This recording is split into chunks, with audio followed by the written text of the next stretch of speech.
మేము అన్నీ స్టడీ చేసాం, కాలువలు పట్టుకోండి మాది అవసరమైతే అన్నారు. ఏం పట్టుకోవాలి వాళ్ళు చెప్పమని అడుగుతున్నా. అది చెప్పిన పెద్ద మనిషిని. వాళ్ళు ఏం పట్టుకోవాలి?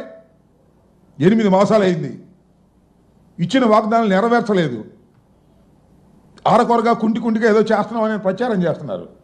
ఇప్పుడు ఎవరు చొక్కా పట్టుకోవాలి, ఎవరి కాలర్ పట్టుకోవాలి, ఎవరి మెడ పట్టుకోవాలి చెప్పమని నేను అడుగుతా ఉన్నా. జగన్మోహన్ రెడ్డి గారు వివరంగా సుదీర్ఘంగా మీరు చేసేటటువంటి తప్పుడు ప్రచారాలని, మీరు బుకాయించే బుకాయింపులని వివరంగా జగన్మోహన్ రెడ్డి గారు నిన్న సుదీర్ఘంగా చెబితే ఒక్కడ సమాధానం చెప్పడు. ఊరిని చిల్లరమరలుగా మాట్లాడే ప్రయత్నం, ఆయన మంత్రులు నాయకులు కారు కోతలు గుయ్యటం, పిచ్చి పిచ్చిగా మాట్లాడటం, ఈ ప్రయత్నాలు చేస్తున్నారు తప్ప వాస్తవాలు చెప్పేటటువంటి ప్రయత్నం చేయాలి.